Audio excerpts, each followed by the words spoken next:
Welcome back to the 6 o'clock show. Our next guests have joined us on the 6 sofa. One is a singer-songwriter turned playwright, and the other is TV royalty, who many will recognise from the hit show Royal Family. Please go wild for Ricky Tomlinson and Asa and Ricky. Welcome back. Woo!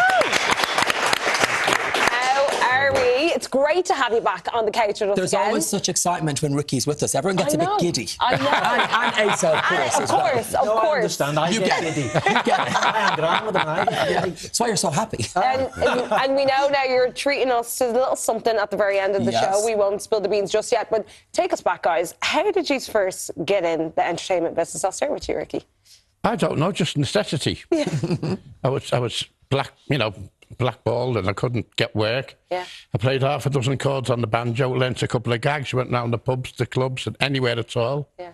Got thrown out of a few, by the way, but I always managed to scrape a few bob together and had a lucky break and got into show business, and that was it. When did you notice you were good at it?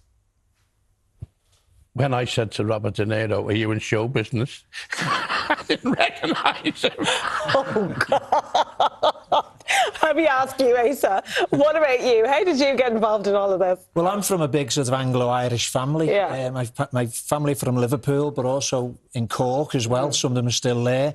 So we're like one of those families that when you're at a party, everyone had to do a turn. Whether it be play the guitar or dance or do something. So every family party was always part of that. So it developed for me. I didn't go to stage school. I just followed a certain path. And I, like Ricky said, I had a couple of lucky breaks, really. And I was able to do something I love for a living then. And I've been doing it for the last 20-odd years. Ricky, everyone here watching the show and everyone in the studio will recognise you from playing Bobby Grant in Brookside. Yeah. What was it like being part of such an iconic show that people still talk about today? It was amazing. Yeah. It was absolutely amazing. And it captured the public's imagination. And one of the episodes was about violence in marriage. Yes. And I had to sort of really knock Sue Johnson about, really knock her about. Yeah. And she was, you know, obviously a pro. And I'd done nothing. But I new to the business. And I said, look, what am I going to do? She said, go for it. Wow. And I went for it. And God, I grabbed the hair and pulled half her hair out.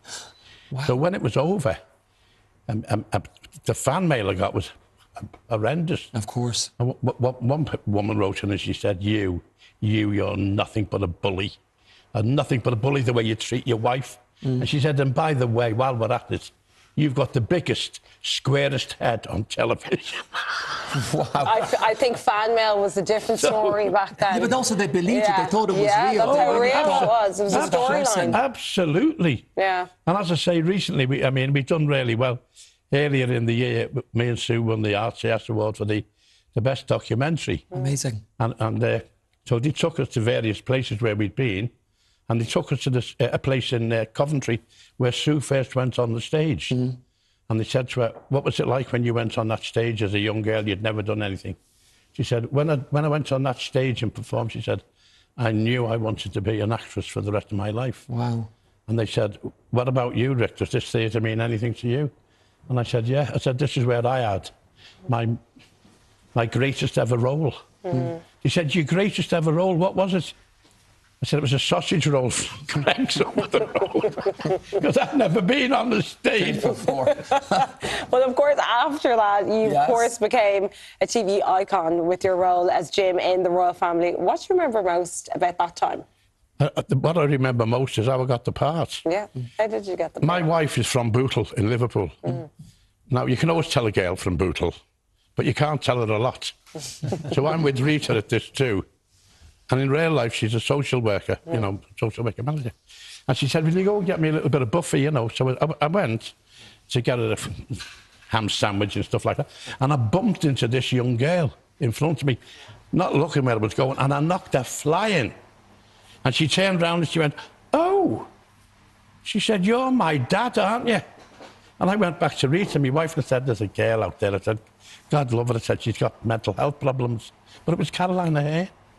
Oh. It was Caroline, and she knew that I was going to be playing her dad, or wanted me to play her dad. Wow. Yeah. It was, honestly, it was amazing. Yeah, of course. You mentioned the stage there. You're going to be on stage here in Ireland for In Conversation with Ricky Tomlinson. What can we expect from the show? I think people I think they'll find out a few things they didn't know about. A, I was a political prisoner. And I think technically, I think I'm the last political prisoner released in this country at the moment. Okay. Although they pardoned me after 47 years. A lot of good that done me. Yeah. That's after I'd done solitary confinement and wouldn't wear clothes and all that. So, and then how I got into the business, people I've met, people like Ken Dodd, as I say, Samuel Jackson. Working with Samuel Jackson was a dream. He was wonderful. Yeah. And as I say, my famous faux pas, saying to Robert De Niro, "Are you in show business?" I didn't know who we were. That is, and I don't think many people believe that to be true, but it is. You've incredible stories. Asa, you're the host of this fabulous evening. Like then, you're in charge. You're asking all the questions. How was it for you making sure Ricky stays on topic for the show? Because we know he likes a tangent or two. He's a talker. Tell us about that. He's a talker. I should have called it going down wormholes because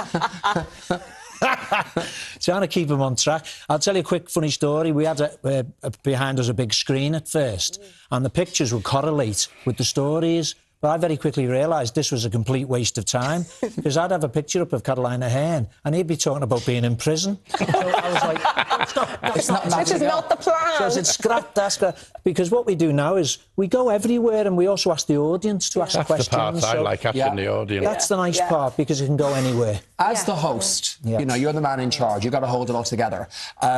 Was it difficult deciding what goes in the show and what doesn't go in the show? And did you have any disagreements regarding that? No, because we've known each other over 20 years. So I said to Ricky, leave it with me. I know what to ask you, I know where to go.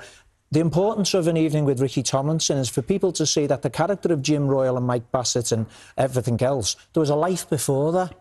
So it's a journey to say, how did this man get to that point in his life?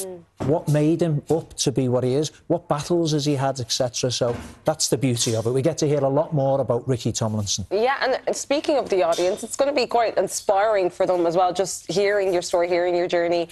Now, it is interactive. You ask audience questions. Yeah, we do, yeah. What's the strangest question you've received? None of them are strange to me. You can ask what you want. You're an open book. Nothing's off limits. I vet them, you see. Okay. He doesn't see some of them. Okay. So I vet them and say, well, we can't ask that. Some of them can be a bit personal, you know what I mean? Yeah. So I haven't shown him those ones. But you know what the most common question is? Yeah. What is the secret to your luxurious hair? What is the secret? I very rarely wash it. Right. Because my brother washes his hair every week and he's ruined it. It's gone. You know, how does it get dirty? I'm only walking around the place. I'm not working in a coal mine. I'm not back on the building site skimming ceilings. It doesn't get dirty. It's a valid point. It's natural oil. It's natural oil. It's the way God intended. Ricky, are you a fan of a meet and greet after a show? I spend as long, if not longer, after the show, meeting and greeting than I do on stage. And I believe that that's part of the show. Yeah. I take loads of photographs, loads of caricatures, and we pose for selfies for 2-3 hours, whatever it takes. Wow. That's part of the show. That's such a treat for people who buy tickets to go and see the show. Your audience are in for such a treat. Ricky, Asa, thank you so much. Thank you. If you want to catch Ricky in conversation with Asa, head on over to ticketmaster.ie for your tickets. Yes, next we are chatting all things Gaeilge and Gra. But before all of that, Ricky and Asa, play us out, please, guys, in your own time. We'd love to. Here's a song from the show, and I don't know if you know this, but I've got a dimple in my chin. Okay. Underneath there, Ricky's got one. So the song we do in the show is called exactly that. Dimple and chin. There you go. I was born in September 1971. I'm the second of the Murphys, there were 5 more to come. As my mother held me closely, gave me a kiss, and nurse from Killarney whispered this: he's got a dimple in his chin, the devil within, he'll be a naughty boy for all of his life. He's got a dimple in his chin, the devil within, he'll always have trouble and strife. Now if you want a quiet life, I'm not the one for you. I've always been in trouble, I've a story or two. But if you want some excitement and the crack to begin, then always choose a man with a hair in the chin, a dimple in his chin. He's got a dimple in the chin, the devil within. He's got a dimple in the chin, the devil within. Trouble and strife.